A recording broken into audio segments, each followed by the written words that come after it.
अस्सलाम वालेकुम। Study counsellor से मैं हूं आतिफ खान। हमेशा की तरह आज भी एक बहुत इंपॉर्टेंट टॉपिक हम डिस्कस करने जा रहे हैं। जैसे कि आप जानते हैं, हमारी कोशिश है कि हम इस पॉडकास्ट से आप लोगों तक वो इन्फॉर्मेशन पहुंचाएं जो आप लोगों तक पहुंचना ज़रूरी है। उन तमाम स्टूडेंट्स के लिए जो स्टडी अब्रॉड के लिए कोशिश में हैं, जतन कर रहे हैं, और वो स्टूडेंट्स जो शहर तक जिनकी रसाई मुमकिन नहीं है, जो आ नहीं पाते और घरों में बैठे वो इन्फॉर्म्ड होना चाहते हैं, उन तक इन्फॉर्मेशन पहुंचती रहे। ये हमारा एक विजन है और यकीनन हम अपने इस मकसद में कामयाब होते जा रहे हैं, क्योंकि बहुत सारे स्टूडेंट्स हमसे राबिता करते हैं, कांटेक्ट करते हैं, बहुत से सवाल पूछते हैं, और उन्हीं सवालों को हमारी कोशिश होती है कि हम अपने मौजू का एक हिस्सा बनाएं और आप लोगों तक वो तमाम तरह इन्फॉर्मेशन पहुंचे। आज भी एक बहुत अहम मौजू है जिसके ऊपर हम बात करेंगे, और इस अहम मौजू के ऊपर बात करने के लिए मुझे हमेशा की तरह ज्वाइन कर रखा है सुमेरा कबीर साहबा ने स्टडी काउंसलर से, और इनसे हम जानेंगे कि स्टूडेंट्स जो हैं वो ख़ास तौर पे आके एक उनका सवाल होता है टॉप रैंक यूनिवर्सिटीज़, वो तमाम यूनिवर्सिटीज़ जो रिकमेंडेड हैं,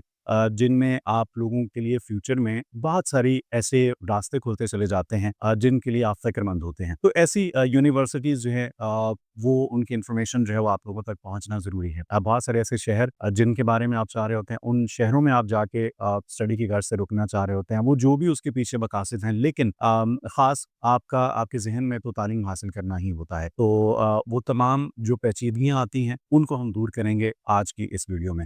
मैडम, सबसे पहले आपको खुशामदीद कहूँगा, बहुत शुक्रिया आप तशरीफ़ लाए। अच्छा, मैं आपसे ये जानना चाहूँगा, मेरा पहला बुनियादी सवाल ही ये है कि उन तमाम यूनिवर्सिटीज़ के हवाले से ज़रूर बताइए कि जो आपके नज़दीक आप देखती हैं कि बहुत अहम हैं, या स्टूडेंट्स को जो है वो फ़ोकस करना चाहिए ऐसी यूनिवर्सिटीज़ के ऊपर। उनको शहरों के हवाले से भी आप ज़रूर बताइए, क्योंकि स्टूडेंट्स आते होंगे, यकीनन उनके बहुत सारे सवाल उन शहरों से मुतल्लिक भी होते होंगे। अगर यूके की हम बात कर लें, फ़लाँ शहर जाना है, फ़लाँ शहर में देखिए यूनिवर्सिटीज़, तो उस हवाले से उन तक आगाही ज़रूर पहुँचे। Thank you so much Atif. Mostly students को मैं एक ही यूनिवर्सिटी रिकमेंड नहीं कर सकती, और एक ही यूनिवर्सिटी, एक ही जैसी प्रोफाइल्स को आप कभी भी रिकमेंड नहीं कर सकते। बिल्कुल सही। स्टूडेंट की अपनी प्रायोरिटीज होती हैं। कुछ स्टूडेंट्स आते हैं, हम उस पर फिल्टर लगा देते हैं। कुछ स्टूडेंट हमारे पास एक स्पेसिफिक टेस्ट करके आते हैं, ठीक है, जैसे उन्होंने ऑक्सफोर्ड अटेम्प्ट किया होता है, तो वो हमें कहते हैं कि हमने ऑक्सफोर्ड किया हुआ है, अब ये टेस्ट कौन सी यूनिवर्सिटी के अंदर एक्सेप्टेबल है, उसके अकॉर्डिंग आप हमें कोई यूनिवर्सिटी जो बेहतरीन है वो ऑप्शन दे दें। ठीक है। कुछ ये फिल्टर होता है हमारे पास पहला। सेकंड फिल्टर हमारे पास आ जाता है रीजन का, कि मैं स्पेसिफिकली मैनचेस्टर जाना चाह रहा हूँ या जाना चाह रही हूँ, या मैं बर्मिंघम जाना चाह रहा हूँ, या मैं लंदन की तरफ मूव करना चाह रहा हूँ, तो उसके अंदर बेहतरीन यूनिवर्सिटीज कौन सी हैं वो आप हमें रिकमेंड करें। बिल्कुल सही। ये सेकंड फिल्टर होता है। हुँ। थर्ड फिल्टर जो हमारे पास स्टूडेंट का लगता है, जो कि मोस्टली आपको पाकिस्तान के अंदर 90% स्टूडेंट कहेंगे, वो है बजट फ्रेंडली यूनिवर्सिटीज। अब ऐसा नहीं हो सकता कि बजट फ्रेंडली यूनिवर्सिटीज आपको रसद ग्रुप में मिले या हुँ। आपको टॉप रैंक यूनिवर्सिटीज में मिले, लेकिन उसका मकसद ये हरगिज़ नहीं होता कि वो यूनिवर्सिटी की क्रेडिबिलिटी पे कोई क्वेश्चन है, या वो यूनिवर्सिटी अच्छी नहीं है अगर तो उसकी फ़ीस कम है। क्योंकि ये नॉर्मल जैसे पाकिस्तान में दिया जाता है कि जब पैसे आप ज़्यादा ले रहे हैं, दैट्स मीन तो वो काम भी अच्छा हुँ। करेंगे, या वो यूनिवर्सिटी भी अच्छी है, उसकी अपॉर्च्युनिटीज़ भी ज़्यादा हैं। तो ये टोटली स्टूडेंट की अपनी प्रायोरिटी के ऊपर जो है वो रिलाय कर रहा होता है कि स्टूडेंट जाना कहाँ चाह रहा है। देन उसके अकॉर्डिंग मैं उनको कोई ना कोई यूनिवर्सिटी जो है ना वो ज़रूर सजेस्ट करती हूँ। बिल्कुल सही। लेकिन इसमें आप ये तो ज़रूर देखती होंगी कि ठीक है, बजट के हवाले से वो जो भी वो फ़ैसला लेते हैं, सारी चीज़ें हैं। लेकिन ये जो रिकमेंडेड यूनिवर्सिटीज़ कुछ ना कुछ ऐसी ज़हन में होती होंगी, आप ज यकीनन स्टूडेंट्स को बताती भी होंगी। तो उसके बाद आप क्या देखते हैं कि फ्यूचर में क्या इसका फ़ायदा होता है कि फ़लाँ यूनिवर्सिटी से बच्चे ने डिग्री ली है और फ़लाँ यूनिवर्सिटी से तालीम हासिल की है, इसका कोई बुनियादी फ़र्क? फ़र्क पड़ता है, ज़ाहिर-सी बात है, जो एक ओवरऑल रैंकिंग है, उससे ज़रूर फ़र्क पड़ता है। जितनी अच्छी यूनिवर्सिटी होगी, जितना अच्छा कोर्स आपने सेलेक्ट किया होगा, जितने अच्छे आपने मार्क्स स्कोर किए होंगे, आपकी वहाँ एम्प्लॉयमेंट की जो है ना वो चांसेस ज़्यादा होते हैं एम्प्लॉयमेंट के। तो लेकिन अब उसमें सवाल ये है कि हमने यहाँ फ़ायदा किसका देखना है? हमने स्टूडेंट की फैसिलिटीज़ देखनी है या हमने अपना फ़ायदा देखना है? हमारे पास अगर 130 या 200 से 300 यूनिवर्सिटीज़ हैं ऑन अ पैनल, अगर तो उनमें से कोई यूनिवर्सिटी भी स्टूडेंट की जो रिक्वायरमेंट है बेसिक उसके ऊपर पूरा नहीं उतर रही, तो हम यहाँ पे फिर क्या करेंगे? हम स्टूडेंट को ऐसी कौन-सी यूनिवर्सिटी जो है वो सजेस्ट करेंगे, जिसका हमें भी फ़ायदा हो और स्टूडेंट भी जो है ना उससे थोड़ा-सा फैसिलिटेट हो सके।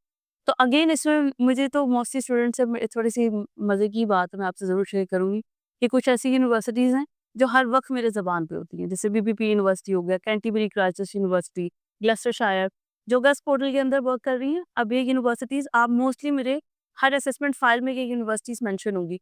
अब इवन के स्टूडेंट आके मुझे ताने देने लगे हैं कि मैम ने सिर्फ़ अपनी यूनिवर्सिटी रिकमेंड करनी होती है।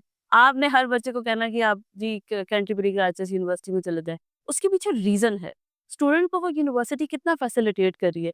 आपसे टोटल फीस सिर्फ 14,000 है, जो कि बहुत रीजनेबल है। आपसे इनिशियल डिपॉजिट से वो यूनिवर्सिटी कैंटरबरी जो है वो 5,000 ले रही है और दूसरा एनरोलमेंट पे कोई फीस नहीं है। और उसके बाद आपकी अपॉर्चुनिटीज कितनी बढ़ेंगी, आप उसको गूगल करें कि इस यूनिवर्सिटी के जो कैंपसेस हैं, हम्म। Canterbury campus, Kent university, Kent खूबसूरत कितना है, उसके अंदर फैसिलिटीज कहाँ है, कौन कौन सी इंडस्ट्रीज उस कंट्री के अंदर, उस शहर के अंदर, रीजन के अंदर वर्क कर रही हैं और उसमें स्टूडेंट को किस तरीके से फैसिलिटेट किया जाता है। तो जो जो स्टूडेंट की रिक्वायरमेंट है, जब वो स्टूडेंट की रिक्वायरमेंट पे पूरा ही वो यूनिवर्सिटी उतरेगी तो मैं कैसे कोई और यूनिवर्सिटी रेकमेंड कर दूँ। दूसरी यूनिवर्सिटी पे चलते हैं, बीबीपी यूनिवर्सिटी। सबसे बड़ा बेनिफिट हमें इस यूनिवर्सिटी का है कि इस यूनिवर्सिटी के 12 इनटेक्स हैं। 12 इनटेक्स आप जनवरी में रेडी हैं, फरवरी में, मार्च में आपके पास फंड रेडी हैं। आपने डिसाइड किया कि अब आप जाना चाह रहे हो। अब इससे मेन बेनिफिट क्या होता है, आपको आइडिया होगा क्योंकि एक कैस के टाइम पे हमें बड़ी प्रॉब्लम होती है। मेजर 2 इनटेक्स होते हैं, जनवरी हो गया, फरवरी वो जनवरी एंड सितंबर मेजर इनटेक, स्टूडेंट्स को बड़े अच्छे से आइडिया होगा। कुछ universities on the very edge जाके आपको कैश देना बंद कर देती हैं। तो अब इस चीज़ में जंपिंग करती है बीबीपी यूनिवर्सिटी। फॉर एग्जांपल आप सितंबर इनटेक के लिए अगर जाना चाह रहे हैं, सितंबर में आपके पास फंड अरेंज नहीं हुए, आप अक्टूबर का कैश लेके चले जाएँगे। अक्टूबर का कैश आपका सपोज़ आ गया है, लेकिन आप वीज़ा फाइल नहीं कर सके किसी भी पर्सनल रीज़न्स की वजह से, आप कैश अपडेट करवा के नेक्स्ट मंथ का कैश निकलवा के चले जाएँगे। बिल्कुल सही। और वीज़ा आने में भी अगर डिले हो गया है, तो कम से कम आपको 2 मंथ का चांस मिल जाता है यूनिवर्सिटी की तरफ से। 2 इनटेक्स आपके विदाउट एनी फीस डेफर हो जाते हैं ऑटोमैटिकली। अगर आप सितंबर के लिए जा रहे हैं, आप अक्टूबर, नवंबर तक भी ट्रैवल कर सकते हैं। तो मेरा नहीं ख्याल पीछे कोई और फीस बहुत रीज़नेबल है, सिर्फ 13,700। बिल्कुल सही। तो फिर कुछ रीज़न्स होती हैं जिसकी वजह से स्टूडेंट एजेंट्स जो हैं, वो एम्फसाइज़ करते हैं इन पर्टिकुलर यूनिवर्सिटीज़ को लेके। लेकिन मैं आपसे ये ज़रूर कहूँगा कि हम किसी यूनिवर्सिटी का नाम लिए बगैर कोई ऐसा एक क्राइटेरिया बता दीजिए जिससे स्टूडेंट को ये खुद जानने का मौका मिल जाए कि क्या कुछ ऐसे 2-4 बुनियादी फ़र्क होंगे इसके अंदर कि जिसकी वजह से आपको लगता है कि फ़लाँ यूनिवर्सिटी बेहतर है फ़लाँ से। तो वो 2-4 चीज़ें बता दीजिए ताकि स्टूडेंट जो है वो खुद उसको एनालाइज़ करे और वो खुद ये फ़ैसला ले।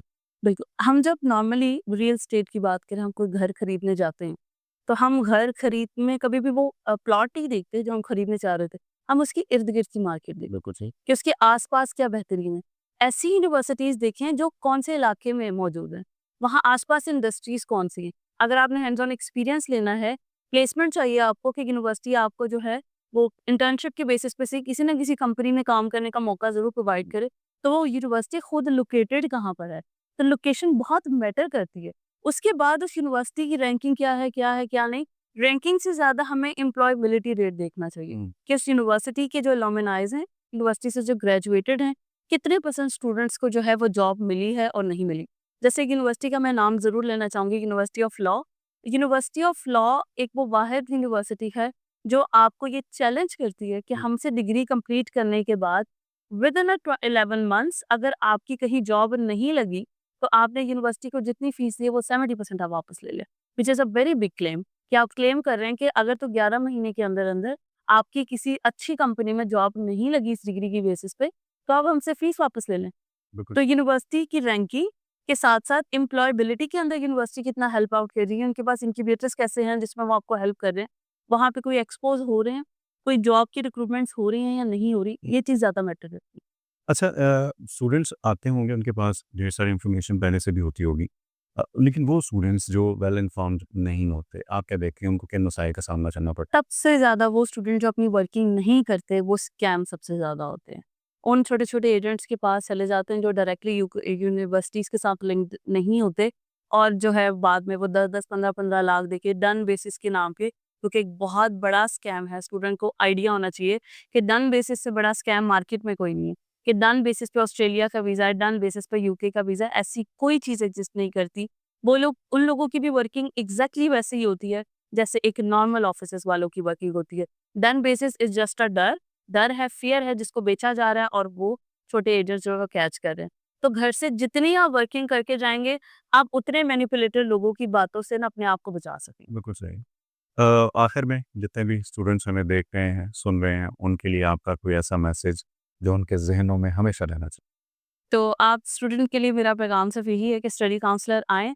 स्टडी काउंसलर वो वाहिद एक कंपनी है जिसका मोटिव सिर्फ़ और सिर्फ बिज़नेस बन करना नहीं है। We are not a agents, we are a mentors. हम आपकी मेंटोरशिप करेंगे और सबसे इम्पोर्टेंट चीज़, कभी भी किसी स्टूडेंट का वीज़ा लग के वहाँ पहुँचना is not a success for a हुँ। इंस्टीट्यूट और any kind of a consultation firm.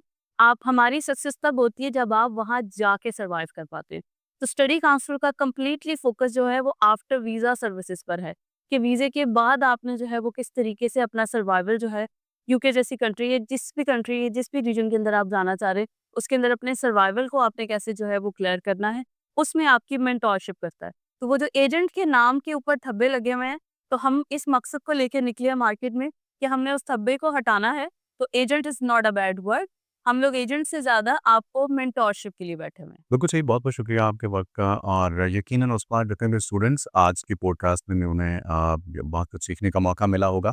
आपके जो भी सवालात हैं, आप ज़रूर कमेंट सेक्शन में हमसे पूछ सकते हैं, उनके ज़रूर जवाब भी दिए जाएँगे और आने वाले दिनों में क्यू&ए सेशन भी होगा, जिसमें आपके ही तमाम तर सवालों के जवाब जो है वो दिए जाएँगे। और वैसे तो हमारी कोशिश होती है आपके जो भी सवाल होते हैं उनको मौज़ूई की शक्ल में कि आप लोगों तक इन्फॉर्मेशन पहुँचाई जाए।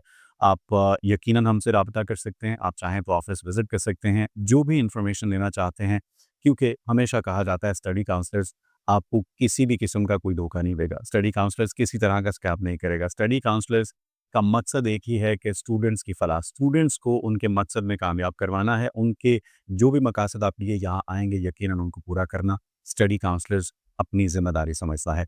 आज की पॉडकास्ट से इतना ही। इंशाल्लाह अब आपसे मुलाकात होगी नेक्स्ट किसी बहुत ही इंपॉर्टेंट टॉपिक के साथ। अपना ख्याल रखिए। आतिफ खान को दीजिए इजाज़त। खुदा हाफ़िज़।